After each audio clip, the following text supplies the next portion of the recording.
Impact Family, impacting the world through healthy family. Shalom saudara-saudara, apa kabar? Saya harap semua saudara dalam keadaan baik, saudara siap merenungkan firman Tuhan. Saudara, hari ini kita akan melihat dari kitab Keluaran pasal 2. Nanti saudara baca ya, ceritanya demikian saudara.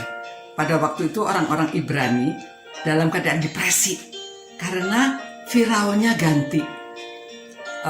Firaun yang lama sudah meninggal, yang kenal Yusuf. Sekarang Firaun yang baru gak kenal Yusuf. Dan dia gak senang karena bangsa Ibrani makin kuat. Jadi dia memberitahu para bidan kalau orang-orang Ibrani itu melahirkan anak laki, suruh dibunuh, dibuang. Tetapi kalau anak perempuan gak apa-apa. Nah, ini ada keluarga Amran dan Jochebed. Dia mempunyai anak laki-laki. Wah, bagaimana saudara, orang punya anak tuh pasti kan disayang. Anak masih bayi baru lahir laki-laki. Aduh, cakep anaknya, ya mau diapain? Disimpan. Tapi nggak bisa, sudah sebulan, 2 bulan, 3 bulan makin keras nangisnya juga ya. Bisa kedengaran, nanti kalau dibunuh gimana? Jadi akhirnya dia membuat keranjang, ya, ditulisnya dari daun pandan, lalu dikasih ter gitu ya supaya nggak bocor. Lalu dilepaskan di sungai. Mereka tahu di sungai itu suka ada putri Firaun yang mandi di situ sama dayang-dayangnya. Nah, betul aja ini keranjangnya mengalir terus sampai dilihat oleh putri Firaun. Nah, waktu putri melihat, ada keranjang, apa isinya? Dilihat ada anak laki-laki yang cakep. Tapi timbullah rasa sayang kepada anak itu. Lalu dia bilang, waduh, kita ambil aja lah anak ini ya. Jadi diadopsi anak yang diambil dari air itu ya. Itu sebabnya namanya Musa, karena diambil dari air. Nah, pada waktu itu Miriam, kakaknya Musa itu sebetulnya ya mungkin disuruh orang tuanya, kamu lihat adik kamu nanti kalau ada yang ambil, suruh beritahu aja ya, barangkali butuh orang tua yang menyusui bayi.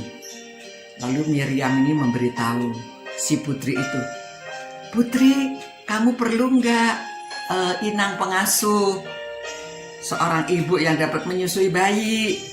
Wah, tanpa curiga ya itu putri itu. Lalu dia bilang, iya setuju. Habis gimana? Siapa yang mau nyusuin bayi ini? Ya. Lalu akhirnya dia dibawa pulang, ternyata itu ibunya sendiri ya. Aduh, Tuhan ikut campur karena memang Tuhan ada maksud untuk hidupnya Musa. Nah, Musa diadopsi oleh putri Firaun ya. Saudara, hari ini kita bicarakan soal adopsi.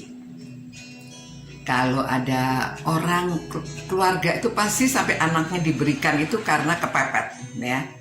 Mestinya ya kalau orang yang melahirkan ya sayang sama anaknya. Kecuali ya ada keadaan yang tertentu orang tidak sayang anaknya, anak dibuang. Tetapi ini orang yang terpaksa anaknya dilepaskan. Jadi saudara, kadang-kadang memang kalau saudara bisa mengadopsi, keluarga yang nggak punya anak mau adopsi anak ya, pelihara dengan baik. Atau anak-anak yang diadopsi, bersyukurlah kalau ada yang mengadopsi. Terima kasih. Pasti Tuhan ikut campur dalam hidup saudara sehingga saudara diadopsi, dan juga ada orang yang mengadopsi. Sama-sama dua-duanya muliakanlah Tuhan.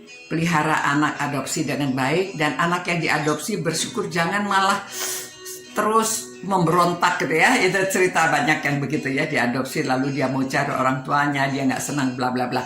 Tapi saudara, mari hari ini kita sama-sama bersyukur seperti Musa diadopsi keluarga keraton, keluarga kerajaan, sehingga dia dididik menjadi seorang pemimpin. Nah, saya harap saudara-saudara, hari ini kita bicara soal adopsi. Kalau saudara perlu mengadopsi atau saudara adalah orang yang diadopsi, bersyukurlah. Pasti orang tua mendoakan anaknya sehingga semua itu terjadi. Percayalah bahwa Tuhan ada bersama-sama dengan saudara. Ya, kita berdoa ya. Tuhan, terima kasih Tuhan. karena kami tahu bahwa Musa diadopsi oleh keluarga keraton sehingga dia bisa dididik menjadi seorang pemimpin. Tolonglah keluarga-keluarga yang mengadopsi anak supaya mendidik anaknya dengan baik, tumbuh dengan baik, dan anak-anak yang diadopsi supaya mereka bersyukur karena Tuhan mengizinkan mereka diadopsi satu keluarga sehingga dia juga bertumbuh menjadi baik. Terima kasih Tuhan. Demi nama Tuhan Yesus kami berdoa dan mengucap syukur. Amin. Selamat malam saudara-saudara. Tuhan memberkati saudara-saudara ya. Kita tetap cinta Tuhan.